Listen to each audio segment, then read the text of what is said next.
Very good.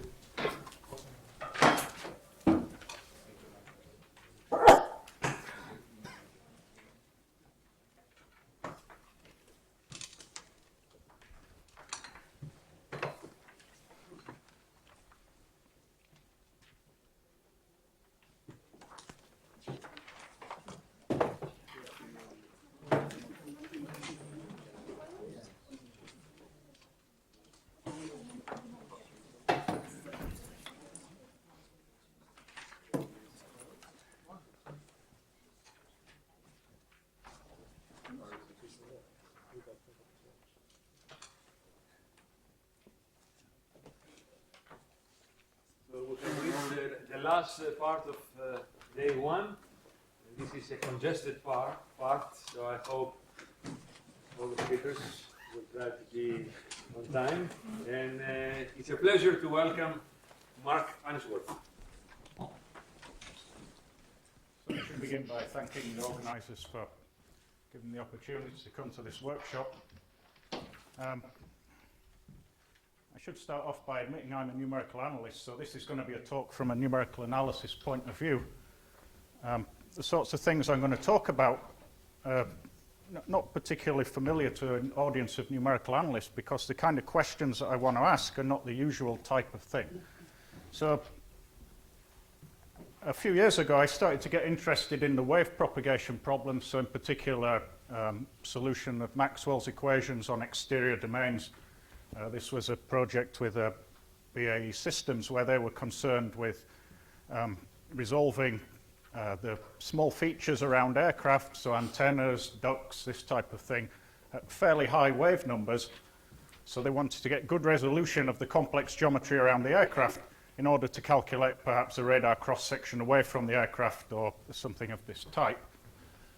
So we started off on this project, and I thought this was going to be fairly easy because what I would like to use was high-order finite elements in conjunction with local mesh refinements, so-called HP finite element methods, where H is the mesh size, P is the polynomial degree. And the idea was that we'd be able to resolve all of these complex features, aerials, antennas, ducts, complex corners, and this type of thing, and also complex materials that they have, the coatings, by using these adaptive refinements. And that turned out to be the case. We could resolve these features around the aircraft, the singularities and so on, more or less to whatever accuracy you like. This is basically why HP finite elements were invented, to be able to do these types of things. And it rapidly became clear that the difficulty of the problem wasn't to be able to resolve the local features, but to actually control the dispersion and the dissipation of the waves traveling through the free space. So typically we imagine we're illuminating some object and then seeing what comes back. And while we may be able to get fairly close to the objects, cut off the domain and do something else, there is still a fair amount of free space that we have to propagate the waves through. And being able to get the wave to the scatterer with the right phase and then get them propagating back is the thing that was limiting the size of problems that we could solve. And then when I started to go to conferences on wave propagation, you see that this is the numerical wave propagation. This is the whole deal, how to control the dispersion error and so on. And people were typically doing this with more or less what I call brute force macho computing, just throw lots of degrees of freedom at the problem and solve the problem using scientific computing techniques, rather than to try and think of perhaps a better numerical method or something of that type. And this is because they more or less decided they want to resolve all of the waves rather than perhaps some scalar quantity or some simpler quantity. So that's the approach I want to look at today. I'm going to assume I want to resolve the solution everywhere rather than some simple functional of the thing. And what I would like to do is to look at the use of high-order methods for this. So this has typically not been the case in the wave propagation, numerical wave propagation community, because they regard the degrees of freedom as too expensive to calculate. Much better to use lots of low-order degrees of freedom that you need to resolve the wave, and being able to calculate them relatively cheaply, than use a more sophisticated high-order method where you may spend additional costs, and you have, well, there are a lot more difficulties implementing a high-order method than a low-order method. So what I want to do is to try and understand whether high-order methods actually have some benefits for propagating waves, and I hope to convince you they do. So I want to try and see why we might want to use a high-order method for the simulation of waves. And then there's kind of a sub-community of that, all claiming their method's better than the others. So should I use a conforming Galerkin, some kind of discontinuous Galerkin, some kind of reduced integration, some pseudo-spectral method? So there are all these different flavors of high-order methods as well. So one thing you might consider is which high-order method should you use? And then perhaps a more practical question is how high should the order be to resolve the problem? So I want to do that by looking at a fairly simple problem in a lot of detail and trying to understand exactly what's going on with the numerical scheme. So, well, let me consider the time harmonic Maxwell equation. So omega is going to be the frequency, which I'm going to assume is fairly high, but not so high that I should be using some different model, maybe some kind of ray tracing, that type of thing. The frequency is high, but it's not beyond the realms that it can be resolved, or it's reasonable to try and resolve everything just by discretizing the thing. Okay, so I typically have this type of system, and then, well, we can eliminate one of the fields and get down to this curl-curl-Helmholtz equation type here with some kind of side constraint. And really, I've drawn some kind of polygonal scatterer here. In principle, this could be an aircraft with all the antennas and everything else on it, but that's not what I want to focus on, because, as I said earlier, that's fairly easy to resolve using HP finite element methods, because the singularities are local, so I can refine locally and get rid of these problems. So the sorts of elements that we use to discretize Maxwell's equations are slightly non-standard. So a finite element consists of a domain, so I might be using a quadrilateral or a mapping of a quadrilateral or a triangle. Of course, in 3D, we've got hexahedra, prisms, tetrahedra, and so on. And then my degrees of freedom can be just the tangential moments of the approximation on the edge, and these are the so-called lowest order edge elements because the degrees of freedom are associated with tangential components of the field. So these are the lowest order edge elements, or Whitney elements as they're sometimes called. It's fairly easy to generalize these to higher order by adding further tangential moments on the edges. So everything here is still true in 3D. And then we start to get some internal modes here. So these are vector fields whose tangential components vanish on all edge. So they're kind of interior modes. And now we've got higher order moments for the degrees of freedom on the edges. And in general, you can go up to whatever order you like. So it's possible to write down a basis. This is just to show it's possible to write it down rather than actually the details aren't so important. So, I mean, when I first started to talk about this, I'd have a whole section on singularities, adaptive refinements, and so on. But in essence, that wasn't so interesting because we could do that fairly easily. And the more interesting problem was the dispersive properties of the numerical scheme. So what I want to do now is to try and look how well these high-order elements can propagate waves through free space. You may say you shouldn't be using a volume-type formulation to propagate waves through free space. There's some logic behind that. But nevertheless, that's what I want to consider. I want to see what we can achieve just to determine the limitations and see how good polynomials are or how bad they are. So what I want to do, I'm going to do it in the continuous case. So everyone here has seen this type of analysis. But I want to spend 3 lines on this just so that we know what we're doing. So we go to the curl-curl equation, and what I'm doing is I'm looking for plane wave solutions of this type. So this is going to be some vector of constant coefficients. Xi is going to be the wave vector. And then when we plug it in here to look for non-trivial solutions, we come down to the usual dispersion relation. Okay, so everyone's done that type of calculation before to determine what the exact wave vector should satisfy. Now let's try and see what happens if I solve a problem, a simple problem, using high-order elements, or higher-order elements. So this is just a simple problem, so we can see what kind of phenomena we might expect and what we're trying to explain.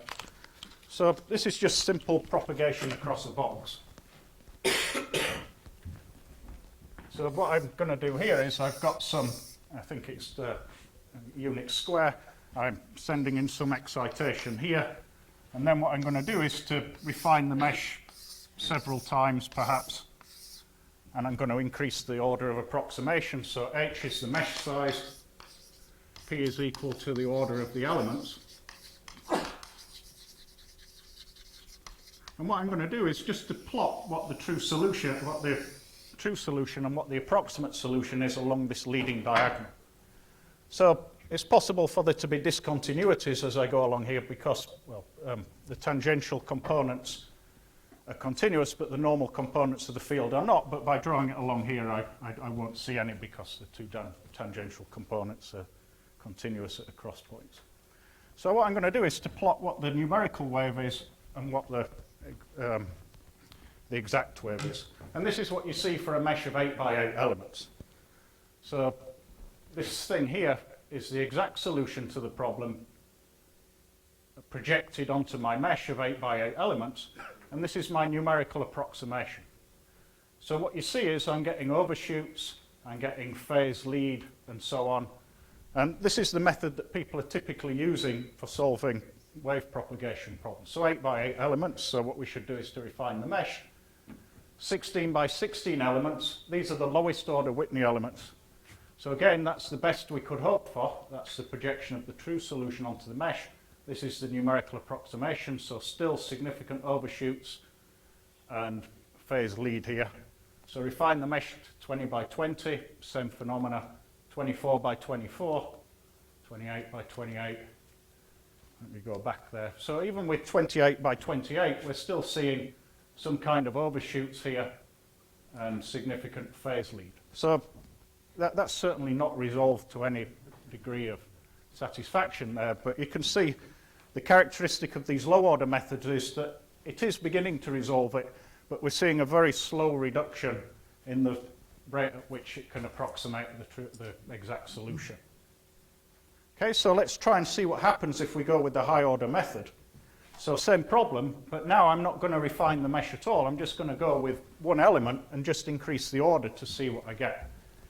So I was actually working with the civil engineers at Swansea on this problem, who they more or less built their reputation on using low-order methods extremely efficiently. They're solving very complex CFD problems using low-order methods, lots of degrees of freedom, and then using all the tricks to speed up the code. So I tried to persuade them to use high-order methods, and this is the sort of thing that we got when we solved with a degree 4 approximation. So you can see they weren't too impressed by this type of thing. So here's the exact wave propagated onto a quartic, and this is what we get with the numerical approximation. So just a disaster.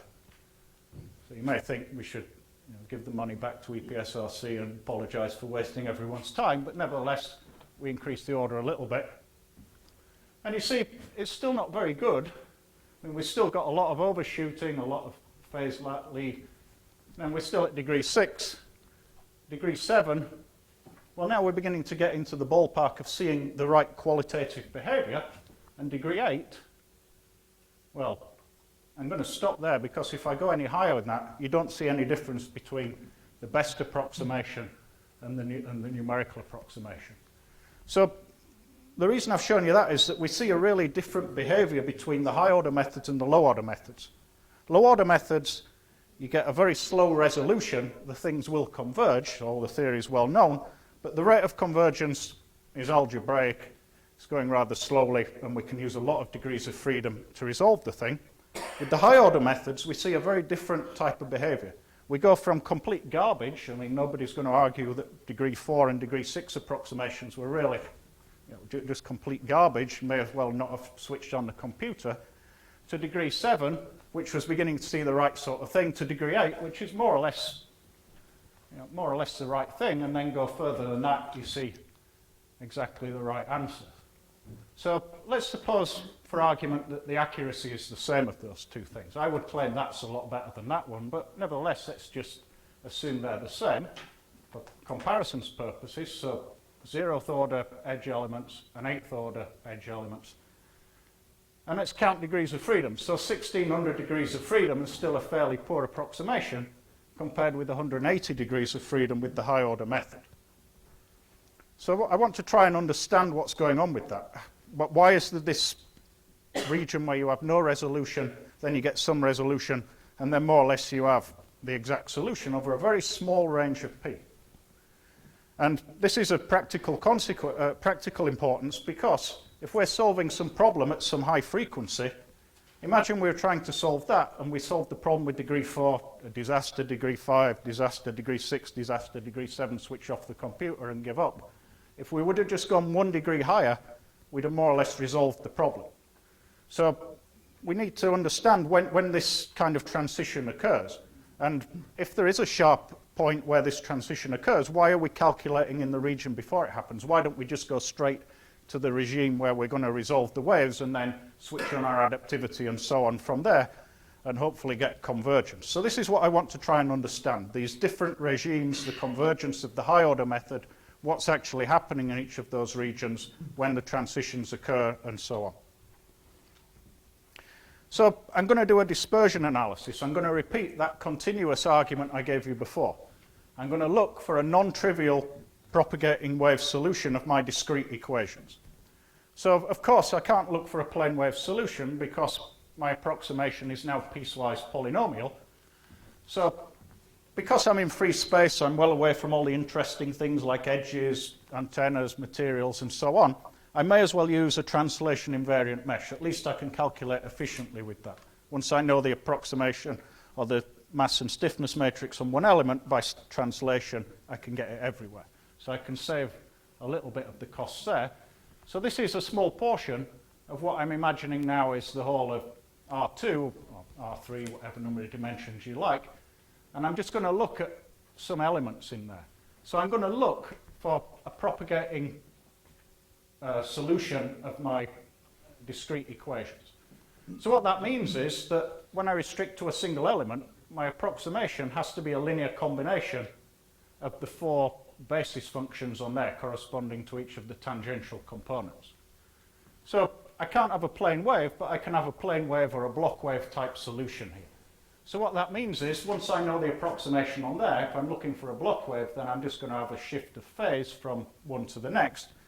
So what that means is once I know, for example, the horizontal or the tangential component in the x direction and the tangential component in the y direction, I know them everywhere throughout the mesh just by a shift of phase corresponding to this discrete wave vector xi1, xi2.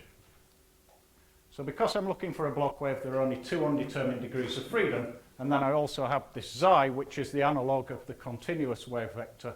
This is now going to be dependent upon the numerical scheme, and this is what I want to try and get a handle on.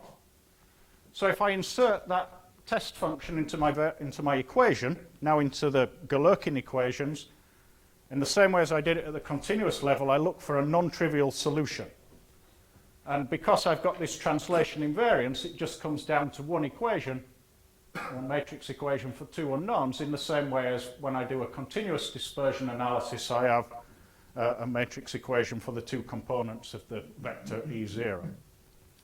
So I can calculate the entries in this matrix. They're given by this, so they're in terms of the applied frequency of the problem, the mesh size, and then this unknown wave vector xi1 and xi2. So a little bit of a mess, but nevertheless, this can all just be done.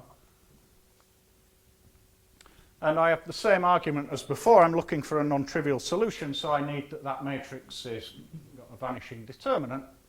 And what I find after some manipulation is that comes down to omega squared is equal to some function omega 1 of the product h times xi1. This is the unknown wave vector that I'm trying to find in terms of h and omega. So I get a discrete dispersion relation of this type.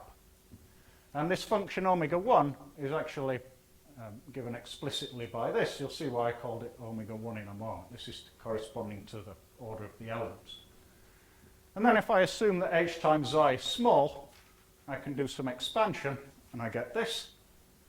So when I put that into my discrete dispersion relation, what I get is omega squared is mod xi squared plus some extra stuff. So remember, the continuous dispersion relation was omega squared is mod xi squared, and as h times xi, you can see that xi's got to be of order omega squared, so as h squared omega to the 4th goes to 0, this tells me that my numerical scheme will tend to propagate waves at the correct speed, and that's what we saw.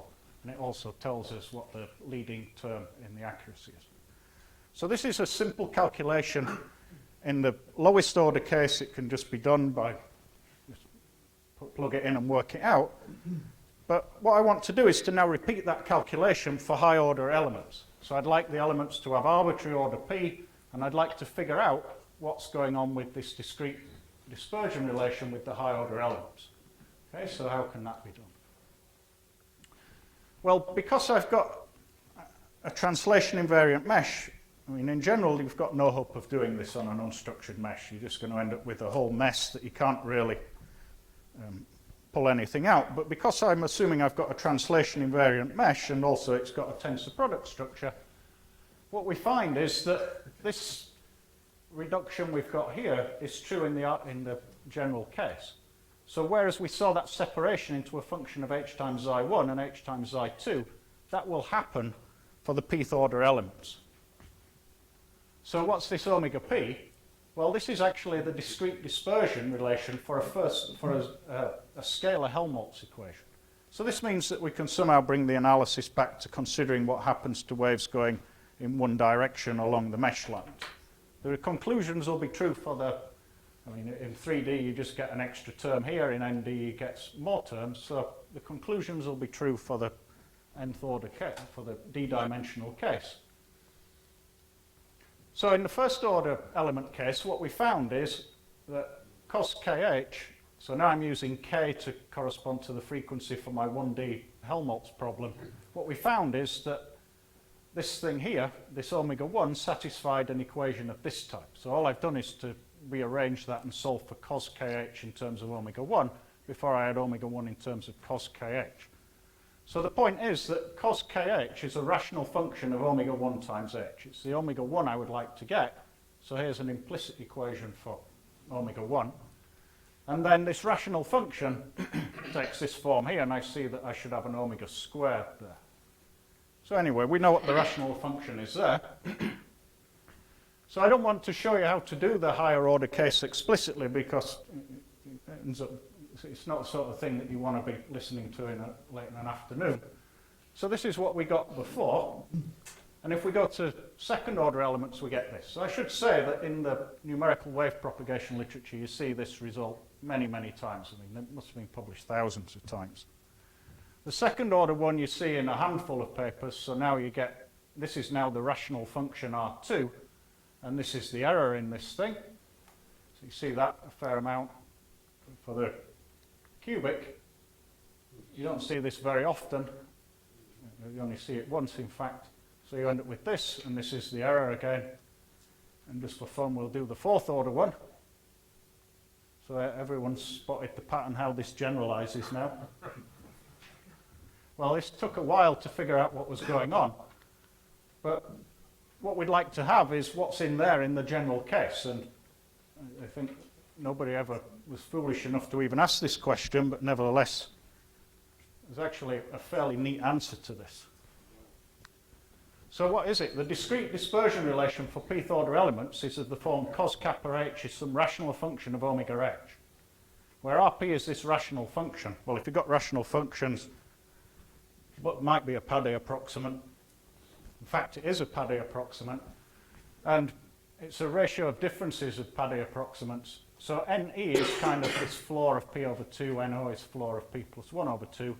This is the Paddy approximant to kappa cot kappa. Kappa is the thing that's in there. I'm going to set kappa equal to omega h over 2 eventually. So you have this Paddy approximant to kappa cot kappa, and this Paddy approximant to kappa tan kappa. So actually it's a fairly simple relation. It took a while to figure this one out, but nevertheless it's, I'd say, surprisingly simple what that is. Is it a misprint or no? Sorry?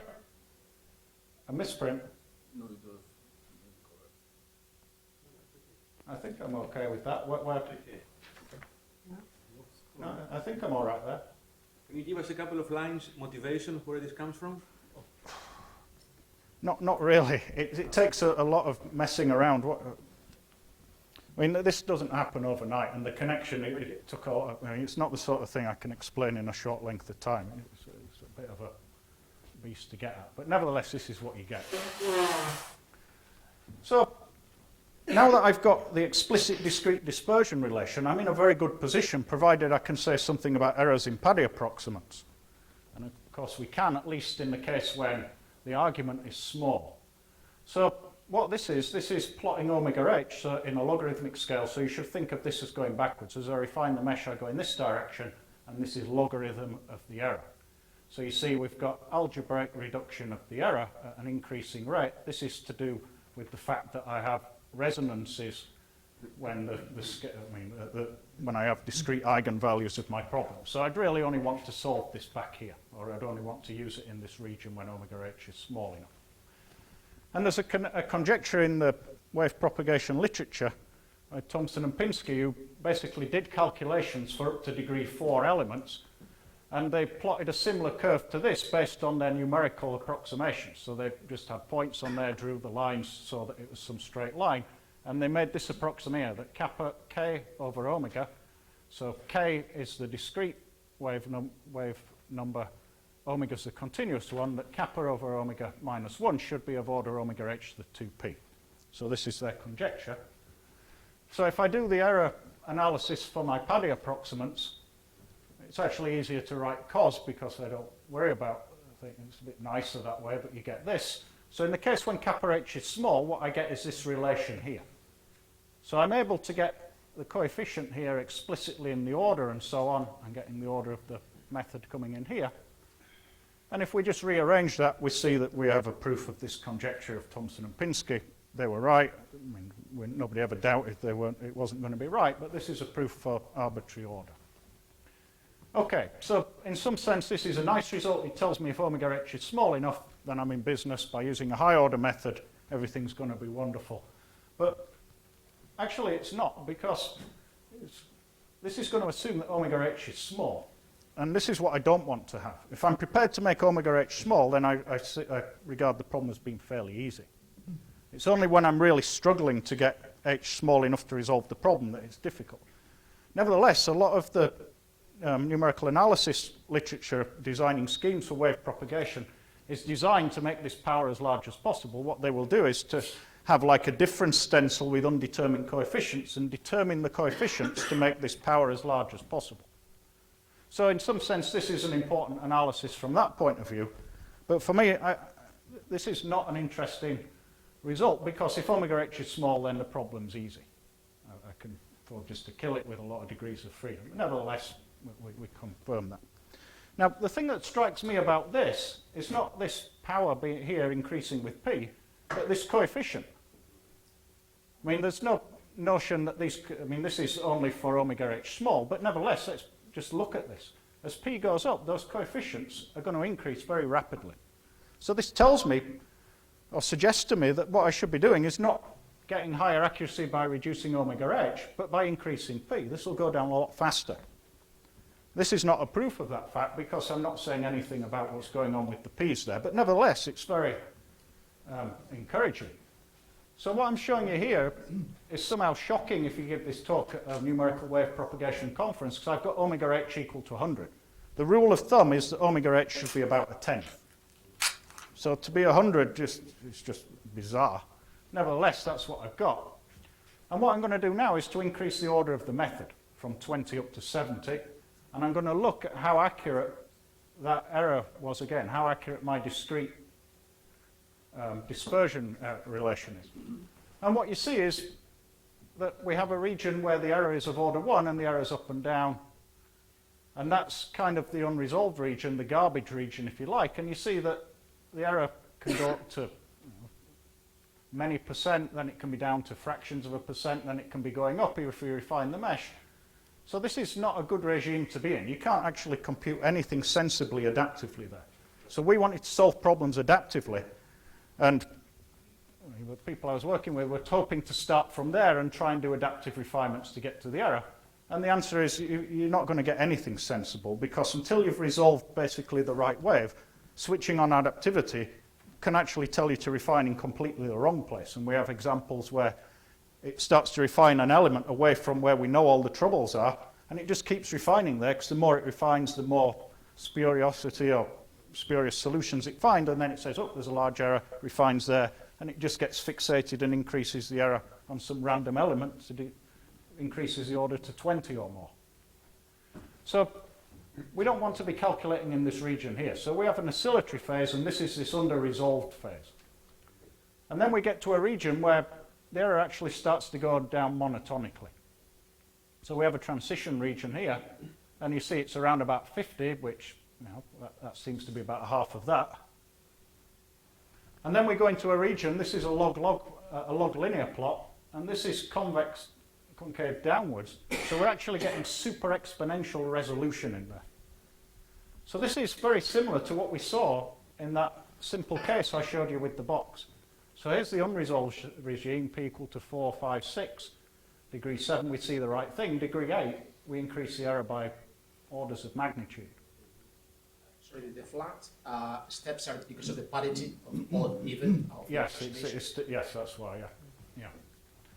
So this is what we would like to explain, and this is coming just by calculating what that difference is, putting in my Paddy approximates and seeing what I'm getting. So the question now is that general? So here's the theorem. So, the theorems, I thought it was just a matter of going to the library and finding the right book on Paddy approximates and reading off the errors, but typically the books on Paddy approximates, assuming that the order of the Paddy approximate exceeds the argument, so that you're in a regime where everything's working nicely. And here I don't want to be in that regime. I want to be in the situation where I've got large argument and comparatively small order, and then I might be in the regime where I've got large argument and then an order also large but roughly the same size as the argument, and then I want to be further past. So this is what you get. So and the theorem says that there's an oscillatory phase, and this persists while 2p plus 1. I'm thinking of omega h being large. If it's not, then why are we interested in the problem? So 2p plus 1 less than omega h minus little o of omega h to the third. The error in the dispersion relation oscillates but doesn't decay as p is increased. So we have no monotonicity or anything. We then enter a transition zone where omega h is less than little o of omega h to the third, and less than omega h plus little o of omega h to the third and bigger than that. So a fairly narrow transition region in which the error decays at an algebraic rate of order p to the minus 1/3. So that's the transition one. And then when 2p plus 1 is bigger than omega h plus this, then the error decreases at a super exponential rate, and this is what you get here. So you can see it's not just once this factor gets less than 1, it's going to be exponential, but this factor continues getting less than 1, so we're super exponential in there. So, 101. So a result of this type was actually proved by Babushka and Eilenberg. They looked at this dispersion properties and so on, and they were able to predict this super exponential decay using a rather different method than this, basically using a priori type estimates and so on, and they get it less than some constant, and they basically got some constant over p to the power p. So they predicted this thing, but in a sense I would regard this as, well, it's kind of a fun result and so on, but for practical computations it's more or less irrelevant, because I'm always thinking about the case where I'm solving problems where I'm struggling to resolve things. So once I've resolved it, the situation is that if our collaborators give us a problem with some frequency and we resolve it, they don't say, great, now solve that to some high accuracy. They say, oh, but we really wanted to solve this problem, and they give us a higher frequency.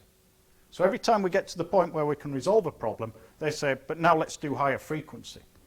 So in some sense, we never actually step into this super exponential regime. If we can get to that, then the problem's lost interest. And by the way, what's the point in solving something to fractions of a percent when now the singularities and the geometric features and so on are now going to play a bigger role? What we should be doing is turning our attention to that. So this is, it's true, this is what you get, but nevertheless, I would argue that what you should be doing is just stepping into the edge of this super exponential phase here. No point in getting the error down to 10 to the minus 10. You just want to step into there. So you can actually do a different analysis here. And this is rather strange because there is no limit problem. What I could do is I could say, well, let's play this game that the practitioners are doing. Whenever I can resolve something, they increase the frequency. So what's going to happen with that? Let's suppose that I choose to to get just into this exponential region here. So what I do is I choose 2p plus 1 to be a small multiple of omega h. So kappa times omega h, where kappa is some number bigger than 1, 1.1, say, something like that. I mean, this is rather a strange analysis because there is no limit problem. But what it's saying is what's going to happen if I just dip my toe into this exponential region and then start to increase the order and the frequency at the same time. And you can do the asymptotics for that as well. And what you find is you don't get super exponential reduction. What you get is exponential reduction there. And that seems rather a strange way of looking at things, but nevertheless, that's what's done in practice. We're always just stepping into this region.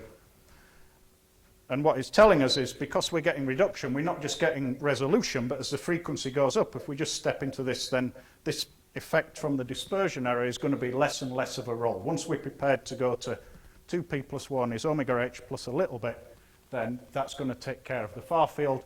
We can now get back to my beloved adaptivity, switch on the adaptivity, do the a posteriori estimation, the adaptive feedback to resolve the singularities and all the other things that I like. Okay? So I'm not going to show you that result, but nevertheless you get exponential convergence. So now you can say, well, what about these polynomials? What are you actually achieving using your polynomials? So are these things optimal or not? For a long time I regarded this result as being a little bit depressing.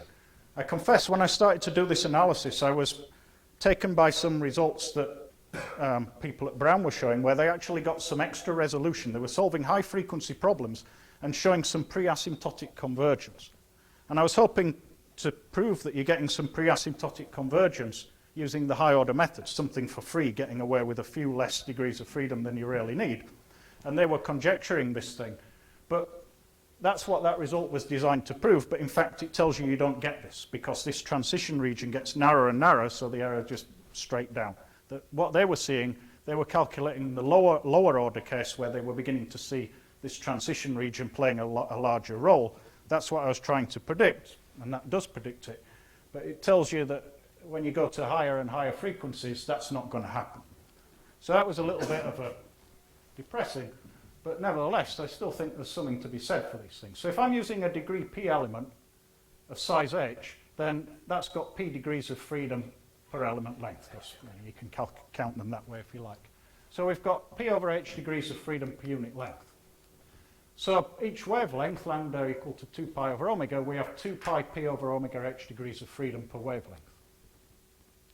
Now, what we've seen is we have a sharp transition from an order 1 error to super exponential accuracy when 2p plus 1 is a little bit bigger than omega h. So what I can argue is that I mean, I don't have zero error, but once I go a little bit past that, the error's looking over the edge of the cliff, we're more or less dropping down to eternity. So we can say that once we step into that, the error's practically zero. So I can argue that I've got full resolution once I go into this region. So what that means is that I need, well, just plug in omega h into this thing. What I need is pi times 2p over 2p plus 1 degrees of freedom per wavelength to resolve the wave. Well, if you talk to the spectral element community, they'll tell you this before you even turn on the computer because you find this is the rule of thumb. Everyone knows this. They're somehow born knowing this thing, that you use pi degrees of freedom per wavelength if you're using a high order method to resolve waves.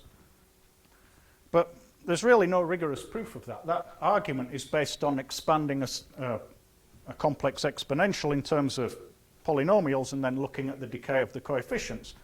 So in a sense it tells you what the best you could hope for. But here we can't just do an arbitrary polynomial expansion. We have to have solutions of our discrete equation. We're not approximating by the full polynomial space. We're approximating by solutions of our discrete scheme. So this can be regarded as a rigorous analysis of that rule of thumb. Now, another fact is that if we want to resolve everything in the problem, we've got to use, we heard it earlier, 2 degrees of freedom per wavelength. So polynomials, I'm getting there with pi. I mean, it's not 2, but it's better than, I mean, these things aren't tailored for approximating high frequency in any sense, but nevertheless, they're doing a pretty good job. So, they're almost optimal in this sense if you want to resolve everything. So, in a sense, you can regard this as a rigorous justification of the rule of thumb, and also it tells you that polynomials aren't actually that bad for approximating highly oscillatory things if you want to resolve everything.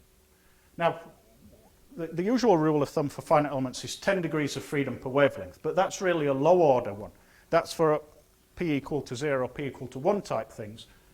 And the reason for that is that you'd get the same threshold for beginning to resolve the thing, but because it's only converging like omega h squared, once you've resolved the wave, you still don't have any accuracy, and that's what we saw in that example earlier.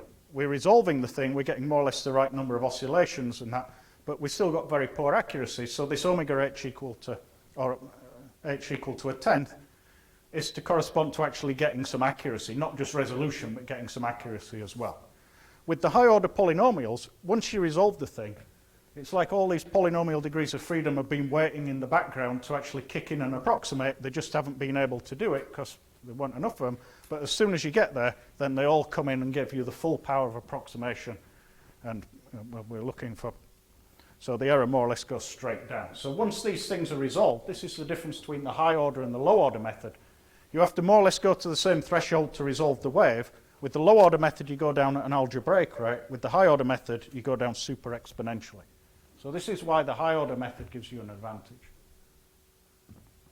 So, well, let me just summarize what we've seen. So this dispersion analysis is slightly strange in the literature. People didn't try and do this before. But nevertheless, you get a confirmation of this Thomson and Pinsky conjecture for small wave number. The difference is that when you go to high order, you have super exponential accuracy in the dispersion, provided that you're prepared to pay with the right number of degrees of freedom. So this is a very precise criterion for what you need, and the theorem tells you if you're not prepared to do that, then you're not going to get the resolution. So, I mean, I'd put it more strongly than that. If you're not prepared to go into the region where 2p plus 1 is a little bit bigger than omega h, don't even bother turning on the computer. You're not going to calculate anything. So it tells you what kind of problems you can do with high-order elements. And if we calculate on this envelope where 2p plus 1 is a little bit bigger than omega h, then we get exponential accuracy. And this is the guideline that my industrial collaborators and the people at Swansea are actually using. What we do is we take the frequency that's given, we mesh the domain, we then we put the coarsest mesh we can on, we increase p until we get 2p plus 1 is kappa omega h. If that exhausts how far they're prepared to calculate with the order, we then reduce the mesh size down to something that gets that criterion satisfied. It's always better to increase the order, but at some point they don't want to go higher than that. So what we do is we design an initial mesh and an initial polynomial distribution that respects this. We then switch on the adaptivity, we start to refine, we don't have any of this oscillation, life on the ocean waves and the error going down to fractions of percent and up to hundreds of percent. We have monotonic convergence. The refinements don't pick out elements where we know that nothing should be done. It refines in the neighborhood of the edges and the corners, and we get exponential rates of convergence. So, well, that's for a conforming Galerkin, an edge element type scheme. So you could argue that maybe we should use a different scheme. Maybe a different scheme would be better. So the analysis I've shown you here is more or less contained in these two papers here. But then there's discontinuous Galerkin. And what people were claiming there is that DG it gives better dispersive properties than continuous Galerkin. And I didn't believe that. So I did a similar analysis for that. And, well, actually I ended up proving that they're right. You do get one order of accuracy higher in the accuracy of the dispersion relation, omega h to 2p plus 1. And the dissipation error is of order omega h to 2p. That's in the limit omega h goes to 0. But then you can ask what happens as I go up with the order, because I already said that if I've got a choice, I go up with the order rather than down with h. And what you see there is you get exactly the same phenomena. The same crossover points, you have the same transition, it happens at the same points.